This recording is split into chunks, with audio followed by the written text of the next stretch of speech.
Կցանկանայինք նաև ձեր տեսակետը եկեղեցում տեղի ունեցած հայտնի միջադեպին, որի գործով եթե ճիշտ եմ հիշում, դուք ևս անցնում եք, չէ՞։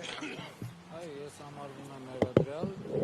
իբր կազմակերպման եւ իբր ինչ-որ խոչընդոտել եմ ինչ-որ գործողություններին եւ դուրս է գալիս ինչ-որ պաշտոնական ինչ-որ այցի բանի ժամանակ ինչ-որ ես խոչընդոտել եմ։ Հարցը առաջանում եկեղեցու պատարագի ժամանակ երկրի թիվ 1 պատասխանատուն ինչ քաղաքական այց է իրականացնում, որ ես լինելով Հայաստանի Հանրապետության քաղաքացի իրեն խոչընդոտում եմ։ Ինչ այց եք իրականացնում դուք եկեղեցին ձեզ համար դահլիճ չի, բեմ չի, որտեղ քարոզ արշավ եք անցկացնում եկեղեցին, դա սրբավայր է, որտեղ մենք աղոթում ենք առասված առավել եւս պատարագի օրերին եւ առավել եւս Ծաղկազարդի օրը։ Եվ Ծաղկազարդի օրը երեխեքի օրնության ժամանակ երեխեքին չեն բռնում, չեն ծեծում, չեն ջարդում։ Ընդհանրապես սա այդ ձեռագիրը, որը իրենք ցույց են տալիս, այս ձեռագիրը եւս մեկ անգամ իրենք հիշեցնում են, որ ոնց որ 20 թվականին մեր 18 տարեկան երեխեքին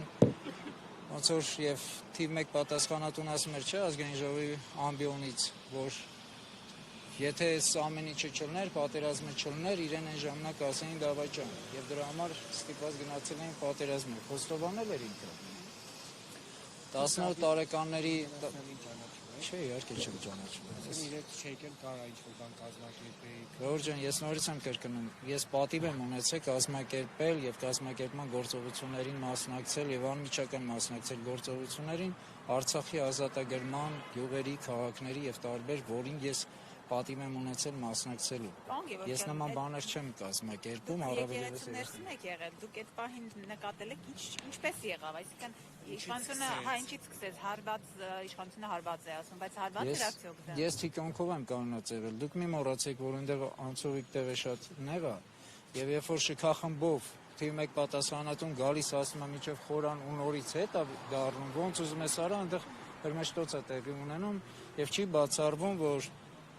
այդ երիտասարդները հավասարակշռությունն էին կորցնում, գնում էին կամ որևիցե մեկը անվտանգության աշխատակիցներից կամ որևիցե մեկը, չգիտեմ ով, կարող է մի քիչ կոպիտ ինչ-որ հրելական, մի քիչ ինչ-որ սեղմելը, որտեղից իրենց մոտ պորտքում էր առաջանում, առավել եւս եթե դուք նկատել եք տեսանյութերով, որը ես նույնպես հետո եմ արդեն ձերբակալությունից հետո եմ տեսել տեսանյութերով, ինքը երբ որ գալիս մտնում էր եկեղեցի, այս եկեղեցում իր հավաքած մարդիկ չկային եւ չկար այդ ծափահարություններով իրեն դիմավորողները։ Հիմա կալանավորված է այսօր նորից բժշկական կենտրոնից տեղափոխել են նրան կալանավայր, ինչպես եք բնութագրում տեղի ունեցող զարգացումները, նաև հաշվի առնելով, որ փաստաբաններն ահազանգում են առողջական լուրջ խնդիրների մասին։ Ես նորից եմ ասում, սա ուղիղ իր ձեռագիրն է եւ ցույց է տալիս ինքը ոնց է ինքը 18 տարեկան երեխեքին 20 թվականի պատերազմի ժամանակ ոնց ինքը ոչնչացրեց մեր սերունդը երիտասարդ սերունդը, նույն կերպ ինքը ատելությամբ եւ լցված այս 10 տարեկան երիտասարդին, այսինքն կուժ ասում են կուլեք լսեք, որ որտեղ ուզենամ մտնեմ հանկարծ որևիցե մեկիդ մտքով չանցնի ինձ բան ասեք, սա ժողովրդավարությունն է ու սա ինչ որ իբր ինքը այնց ժողովրդավար ղեկավարը ուզում աշխարհին ցույց տա, որ ինչ որ ես ավելի լեգիտիմ եմ եւ այլ սա տերոր է, տերոր երիտասարդ սերնդի, տերոր ազգի նկատմամբ, տերոր յուրաքանչյուր են մարդու, ով համաձայն չի իրենց քաղաքականության հետ, ազգադավ ու պետականակործան քաղաքականության հետ։ Սա ինչ վերաբերում է դրան, իսկ եթե թույլ կտաք այսօրվա ծրագրերի հետ կապված էլ ասեմ, իմ ընկերները իհարկե արդեն խոսեցին, գործընկերներս խոսեցին այս ամենից, ես փորձեմ միայն ավելացնել մի բան, որ մեր ընդդիմադիր գործիչները, բոլոր նրանք, ովքեր հենց հիմա եւ պատրաստվում են մասնակցելու ընտրություններին եւ այլ, գիտեք, երկրորդ անգամ նորից փորձել լեգիտիմացնել այսօրվա թիվ 1 պատասխանատուին, դա շատ ծանր ու կործանարար վերջնական կնստի մեր վրա եւ միջազգային ատյանների հետ կապված, եթե մենք պատրաստվում ենք չեղարկել վաղը մյուս օր իր որոշումները, մենք չենք կարող անընդհատ լեգիտիմացնել, այսինքն իր հետ գնալով անընդհատ հավասար ընտրությունների դա լեգիտիմացնել է։ Եթե այլ ընտրանքը մեր սահմանադրական իրավունքով ժողովրդական փողոցային դուրս գալու շարժումներն են։ Փողոցային Բայց իհարկե եթե հիմա մենք Դավիթի օրինակով ներողություն տեսանք, որ ինչ բռնություն է գործադրվում, մարդու ընդհանրապես կամքել ինչ որ միտքել չի արտահայտել Դավիթը, բայց արի ու տես ընդամենը ասելով, որ ինձ այդպես մի նայեք եւ ընդ որում Փաշինյանին չի ասել, այլ Թիկնազորի անդամներից հիմա տեսնում ենք, որ այդ երիտասարդը բանտում է, անգամ հաշվի չի առնվում նրա առողջական վիճակը եւ ընդհանրապես ընտրություններից առաջ ցանկացած կառավարություն նույնիսկ համաներում է անում, իսկ այստեղ մենք տեսնում ենք համաներման մասին միգուցե ընդհանրապես խոսք չկա, ընդհակառակը բռնատիրությունը եւ ճնշումները շատ ավելի ուժգին են։ Սա եւս մեկ ապացույց, որ այսօրվա իշխանությունը ինչ է ճնշումները, որ օգտագործում է, ինքը օգտագործում է, որպեսզի աչք վախեցնի եւ որպեսզի կարողանա մարդկանց իր ուժով, իր պետական ռիճակներով, հնարավորություններով կարողանա նորից ամրապնդի իր աթոռը։ Սա եւս մեկ օրինակ է, որ եթե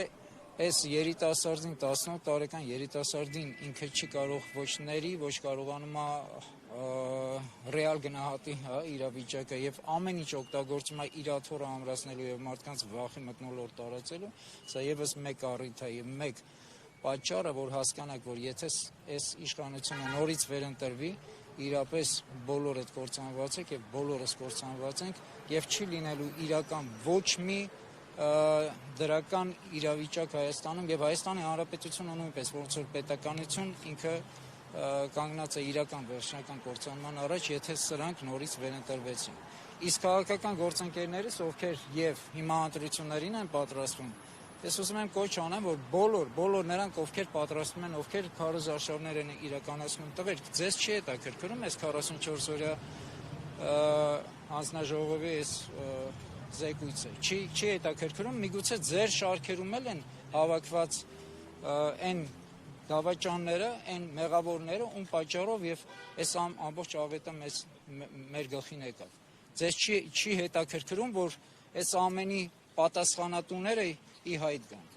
Եթե ձեզ բոլորիդ հետաքրքրում է, ուրեմն բարի եղեք, միացեք այս շարժմանը, այսինքն նախաձեռնությանը, այս որպեսզի իրապես մենք կարողանանք հասկանանք, ի վերջո այս 5 տարի, 6 տարի սրանք քննում էին, ինչ քննեցին։ Ովքեր են մեղավորները, ովքեր են դիրքավորվել, խրամատավորվել ընդդիմադիր դաշտում, իբր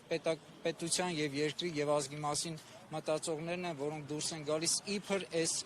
իշխանության դեմ։ Մենք չիմանանք ընդհանրապես բոլորն ովքեր են։ Այո, այս իշխանությունը թիվ 1 պատասխանատուն է, բայց այս իշխանության հետ երկար ժամանակ համագործակցել են շատ շատերը, այսօր էլ իբր ընդդիմադիր են բոլորը։ Ցույց տվեք այդ բոլորի դեմքը, եկեք կանգնեք։ Ես գիտեմ ուժեր, որոնք քիչ թե շատ ավելի պետք է որ մաքուր լինեն եւ այդ մաքուր ուժերը պետք է միանան ու առավել եւս ձեզ համար ցավ չի զոհվածների անհետքորածների ծնողների ցավը։ Մի պահ պատկերացրեք այդ սաղ ընտրություններից, աթոռակռվից, ամենից վեր, պատկերացրեք այս մարդկանց հոգու ցավը։ Դուք այդ ցավը չունեք, դուք երկրի պետականության ազատագրական պայքարի կորստի ցավը չունեք։ Ես ունեմ հաղթանակի կորցրածի ցավը, ունեմ հողից երկրից ցավը։ Աթոռը ձեզ, հողն իմ ազգը թողեք ինձ, թողեք մի պառակտեք, մի թունավորեք, մի բաժանեք իմ ազգը, աթոռը ձեզ, հողս ինձ, ժողովուրդս ինձ, ձեզ նույնպես։